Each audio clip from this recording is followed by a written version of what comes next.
할렐루야.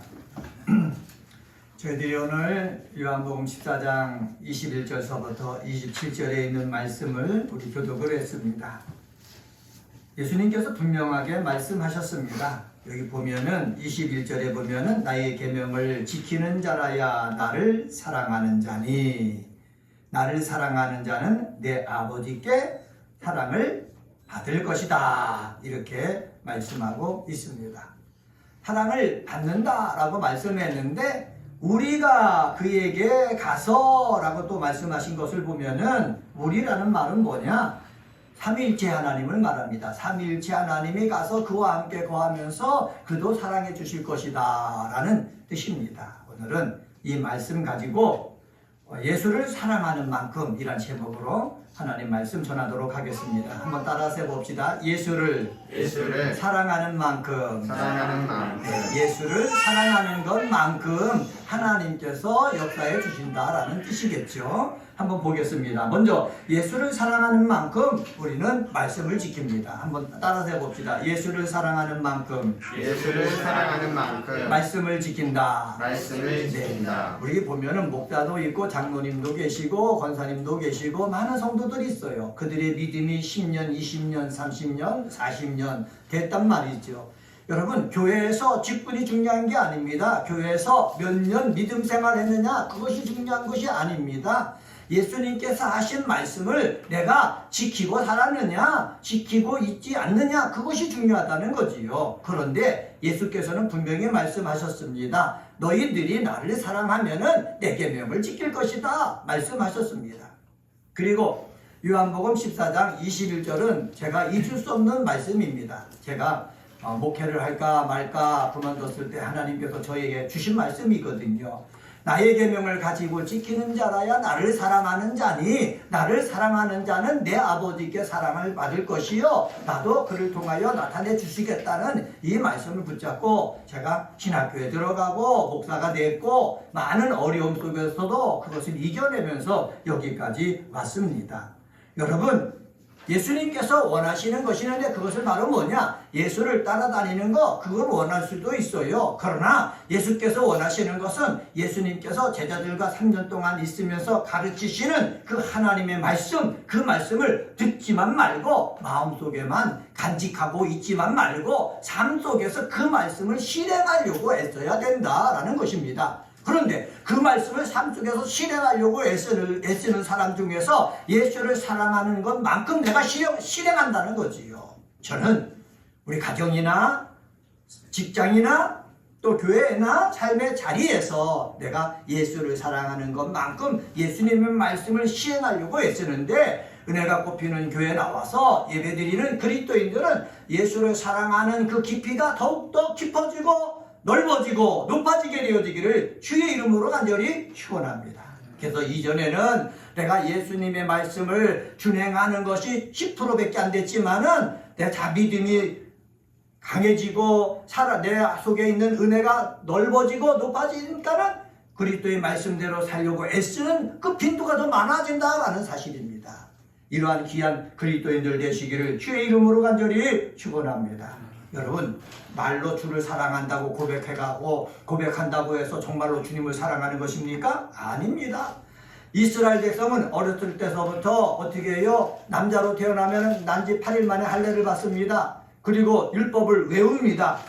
율법을 외우면서 그들은 신앙의 삶을 돌아가고 있거든요. 그런데 율법을 외운다고 해서 하나님 말씀대로 삶을 삽니까? 아니에요. 자기 중심으로 삶을 사는 거지요. 그래서 예수님께서 오셔서 말씀하셨습니다.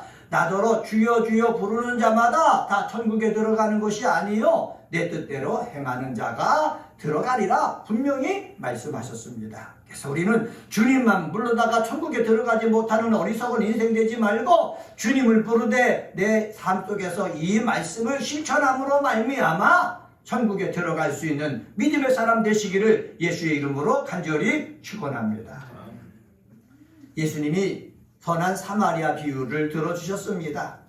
사마리아 사람이 강도 만나가지고 고통 속에 있는 사람들을 구원해줬어요. 치료비까지 대줬어요. 온전한 삶을 살 수 있도록 도와주었어요. 그런데 사마리아 사람이 도와주기 전에 그 구주변에 제사장이 지나갔어요. 바리새인이 지나갔어요. 유대인이 지나갔어요. 그들은 다 하나님을 사랑한다고 말하는 사람입니다.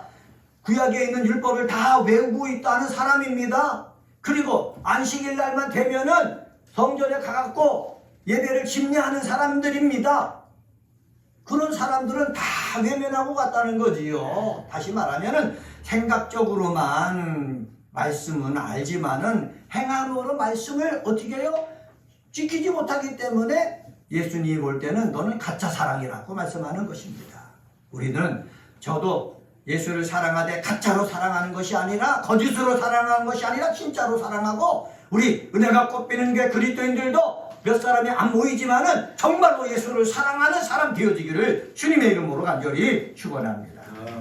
여기 보면은 나의 계명을 가지고 이렇게 얘기하고 있지 않습니까? 가지고라는 말을 헬라어 문법적으로 보면 현재 분사로 되어 있습니다. 다시 말하면 하나님이 주신 그 말씀을 계속해서 가지고 있어야 된다는 거예요. 이전에 들었던 말씀 그것을 버려두는 것이 아니라 이전에 들었던 말씀을 가지고 있고 오늘 들었던 말씀을 가지고 있고 그리고 다음 주에 들어야 될 그 말씀을 내가 계속해서 가지고 있어야 된다라는 것을 우리 문법을 통해서 찾아볼 수가 있습니다.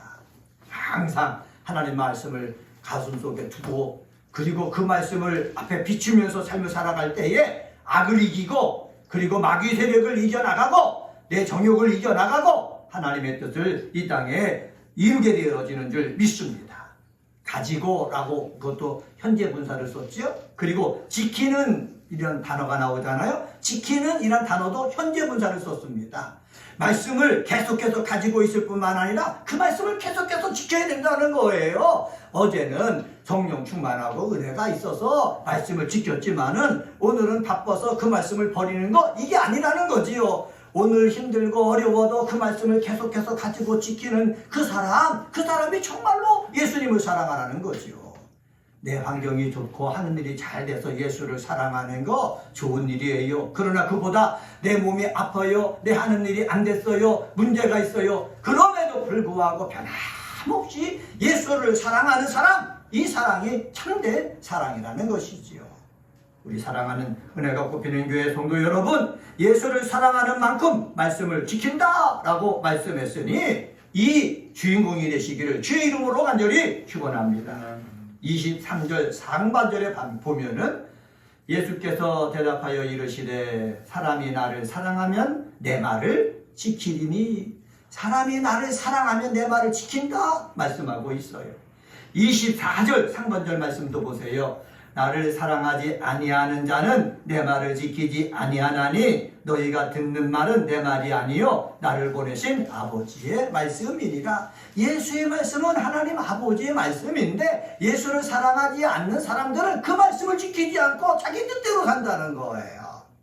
우리가 저는 계속해서 성도라는 단어를 쓰기보다는 그리스도인이라는 단어를 쓰고 있습니다. 예수를 믿어서 그의 말씀을 지키는 그리스도인이 되었다면은 우리는 어떻게 해요? 계속해서 예수 그리스도의 말씀을 따라서 행하는 모습이 있게 되어지길 주의 이름으로 간절히 축원합니다.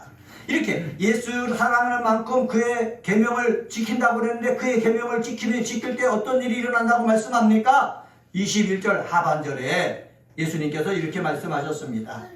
예수는 계명을 지키는 자에게 나를 나타내리라 말씀하셨습니다. 예수님이 나타난다는 거예요. 그 사람에게. 이것이 경건의 능력입니다. 목사이잖아요. 맨날 제가 나타나니까 아무 일도 일어나지 않지요. 저를 통해서 예수를 사랑하고 계명을 지킬 때에 저를 통해서 누가 나타난다고요? 예수가 나타나야 되는 거예요. 그래서 그래야 말씀의 권세가 있는 거지요. 그래야 병든 자가 낫고요. 그래야 어둠의 세력이 물러가고 그래야 혼란과 초조가 어떻게 해요? 그 속에 빛이 비춰져서 온전케 되어진다는 거죠. 저와 우리 은혜가 꽃피는 교회 사랑하는 우리 그리스도인 한 사람 한 사람 속에 주님이 나타나는 것을 경험하는 역사가 있게 되어지기를 주의 이름으로 간절히 축원합니다. 두 번째로 23절 하반절과 25절 26절을 통해서 찾아볼 수 있는데 예수를 사랑하는 것만큼 보혜사가 일하신다라는 말씀입니다. 한번 따라서 해봅시다. 예수를 사랑하는 만큼 보혜사가 일하신다.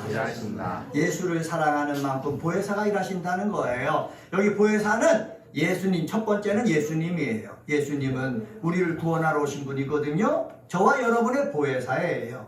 그런데 앞으로 예수님이 이제는 죽으실 거예요. 십자가를 지시고 죽으실 거예요. 죽으신 다음에 부활하셔가지고 승천하실 거예요. 승천하시는 것이 우리에게 유익이라고 했어요. 왜 그러느냐? 승천하시면은 예수님과 똑같은 다른 보혜사를 보내신다는 거예요. 똑같은 다른 보혜사가 누구입니까? 성령 하나님이에요. 성령님을 보내신다는 거예요. 이것이 정말로 유익이 될 수밖에 없다는 이유를 제가 한번 설명해 드렸죠. 우리가 지금 여기서 예배를 드리고 있어요. 예수님이 계시다면 여기만 계셔야 되는 거예요. 그런데 그러면 미국에도 못 계시는 거예요. 인도네시아에도 못 계시는 거예요. 그런데 성령님으로 오시니까는 여기도 계시고 미국에도 계시고 중국에게도 계시고 인도네시아도 계시는 거예요. 역사하시는 거예요. 그렇기 때문에 예수님이 승천하셔서 성령님을 보내주신 것이 누구에게 유익이 된다? 우리에게 유익이 된다는 거예요.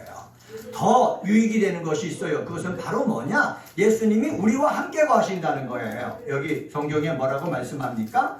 23절 하반절에 보면은 내 아버지께서 그를 사랑하실 것이요 우리가 그에게 가서 거처를 그와 함께 하리라. 성령님이 오시면은 삼위일체 하나님이 오셔갖고 나와 함께 하신다는 거예요. 그리고 나와 함께 하실 뿐만 아니라 성경은 뭐라고 말씀하시느냐? 이렇게 말씀합니다. 26절 말씀을 한번 같이 읽어봅시다. 26절입니다.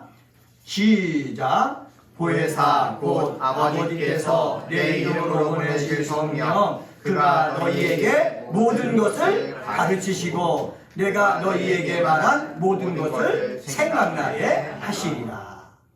예, 성령님이 오셔가지고 우리 속에 계신 거예요. 우리 사랑하는 그리스도인들이 하나님을 향하여 아버지라고 부르잖아요. 그러면 여러분 속에는 이미 성령님이 거하시는 거예요. 성령님이 거하셔가지고 하나님을 아버지라 부를 수 있게 시인할 수 있게 하는 거거든요. 이게 외적인 증거입니다. 우리와 함께 하시는 이 성령님께서 어떻게 한다고 그랬습니까? 모든 것을 가르쳐 주신다는 거예요. 우리가 지식적으로 알려면은 대학에 가야 되고 대학원도 가야 되고 그래서 더 깊은 지식으로 쌓아야 되는 거예요. 그런데 교회는 그것이 아니에요. 대학교, 대학원에 간다고 해서 더 깊은 지식이 쌓여지는 것이 아니라 성령께서 임하시면은 성경을 읽을 때 깨닫게 된다는 거예요. 이게 무슨 뜻인지 알게 된다는 거예요. 여러분, 성경을 읽으면서 성령의 역사로 이전부터 예언되어진 그 말씀의 뜻이 무엇인지 발견하는 역사가 있게 되어지기를 주의 이름으로 간절히 축원합니다. 지난주에 말씀드렸잖아요. 이사야 선지자가 예언하고 에스겔 선지자가 예언된 그 말씀을 예수님께서는 이 땅에 오셔가지고 그것을 하나하나 다 실행하시면서 십자가 달려 죽으셨다고 말씀하셨지 않습니까? 하나님의 말씀을 이루기에 오시는 예수님이시라는 거지요. 성령님은 예수님의 말씀을 이루시기에 오시는 성령 하나님이에요. 누구를 통해서? 저와 여러분을 통해서 이루시기에 오신 하나님이다 라는 말씀입니다. 그래서 내가 예수를 사랑하잖아요. 그러면 이 성령 하나님이 예수의 뜻을 이루러 왔기 때문에 어떻게 해요? 일하신다는 거예요. 성령이 내 속에서 일하신다는 거예요. 한번 따라서 해봅시다. 성령님이 내 속에서 일하십니다. 그래서 제가 교회를 개척할 때 내세운 것 중에 하나가 무엇입니까? 성령님으로 하여금 뭐 하게 하자? 일하시게 하자는 거죠.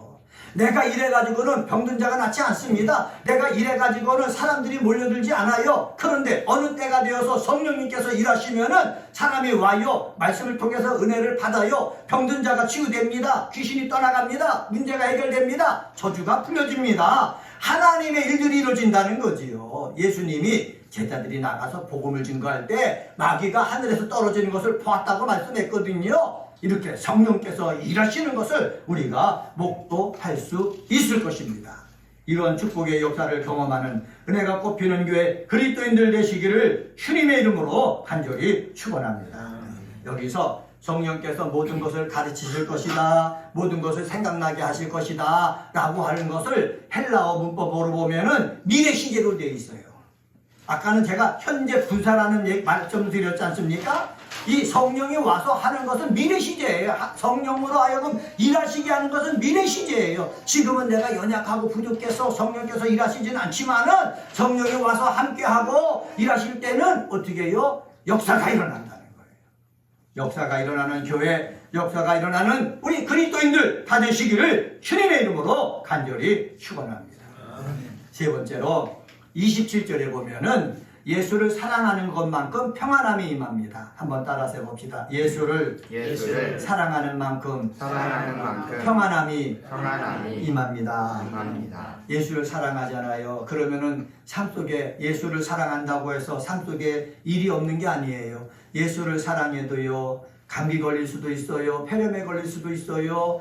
사고를 당할 수도 있어요. 몸에 고통이 올 수도 있어요. 하는 일이 안 돼가지고 재정적으로 어려움을 당할 때가 있어요. 그런데요, 중요한 것은 예수를 사랑하면은요, 삶 속에서 어려움을 당해도요, 마음은 평안하다는 거예요. 걱정이 안 된다는 거예요. 근심이 안 된다는 거예요. 이러한 은혜가 저와 여러분 속에 있게 되어지기를 주의 이름으로 간절히 축원합니다. 제가 전에 한번 간증을 했을 거예요. 제가 대학교 다닐 때 기침이 심해가지고 기침하는 것을 손으로 받아보니까 피가 나오는 거예요. 피를 보니까 무섭잖아요. 그때 저희 집이 여기 마천동에 살았었거든요. 그래서 학교에서 내려와가지고 어머니랑 같이 마천동에 있는 내과 가서 사진 찍어보니까는 폐결핵 3기 나는 거야. 폐결핵 3기여갖고 다른 사람한테 옮길 수 있으니까 학교도 가면 안 되고 요양을 해야 된다는 거예요. 요양을 1년 동안 요양하면 뭐 어떻게 하겠습니까? 그러면서요, 제가 고속버스를 타고 충북대학 가기 위해서 내려가는데 얼마나 눈물을 흘렸는지 몰라요. 하나님, 내가 정말 열심을 다하여 뭘 해보려고 했는데 내 몸이 아프니까는 아무것도 할 수가 없네요. 내가 이 돈을 벌기 위해서 사는 것이 목적이 아닌 것 같네요.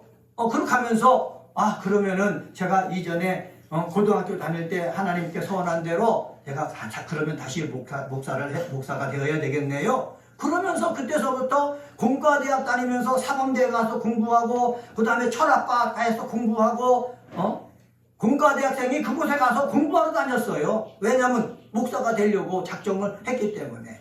근데 하나님의 뜻을 깨닫는 그 순간서부터 매일마다 약을 먹고 매일마다 간호실에 가서 주사를 맞아서 엉덩이에 주사 놓을 자리가 없는데도 마음이 평안한 거예요. 마음이 평안한 거예요. 여러분, 성령이 역사하시면은 몸에 병이 있어도 마음이 평안한 거예요. 앞으로 내가 어떻게 살지 근심 걱정이 나를 짓누르는 것이 아니라 근심 걱정이 짓누를 그러한 상황에서도 마음이 평안한 거예요. 이 평안함이 저에게도 있고 사랑하는 우리 은혜가 꽃피는 교회 그리스도인들에게도 있게 되어지기를 주의 이름으로 간절히 축원합니다. 세상에 어려움이 없을 때가 어디 있습니까? 하나님의 아들 예수가 이 땅에 오셔서 제자들을 뽑아갖고 그들을 가르치고 귀신을 내쫓고 병든 자를 고쳐주는데도 제사장이 반대하고 바리새인이 방해하고 서기관이 방해하고 사두개인들이 방해하고 방해하는 것들이 많잖아요. 그런데 그 속에서도요, 예수님은 평안했어요. 예수님만 그렇습니까? 베드로가 그랬어요. 복음을 증거하다 감옥에 갇혔다는데도 평안했어요. 바울도 그랬어요. 바울도요, 빌립보에서 복음을 증거하다가 저 많은 귀신 들린 여종이 와서 계속 복음 전하는 것을 방해하니까는 그 속에 들어가 있는 귀신을 내쫓아 버렸거든요. 저 많은 귀신을 쫓으니까는 점을 못하니까는 그 여종의 주인이 돈을 못 버니까는 어떻게 해요? 고소해가지고 매를 때리게 만들고 감옥에 갇히게 만들잖아요. 매 맞고 감옥에 갔고 착고에 차이면서 얼마나 힘들었을까요? 그런데요, 바울과 실라는 찬양했다고 그랬어요. 기도했다고 그랬어요. 평안이 있다는 거예요. 사랑하는 은혜가 꽃피는 교회 그리스도인 여러분, 우리들에게는요, 초대교회가 누렸던 이 평안 우리가 반드시 날마다 누려야 될 줄 믿습니다. 그래야 이 믿음을 유지할 수가 있는 거예요. 요즘은요, 평안함을 원합니다. 눈에 보이는 것이 좋은 것을 원합니다.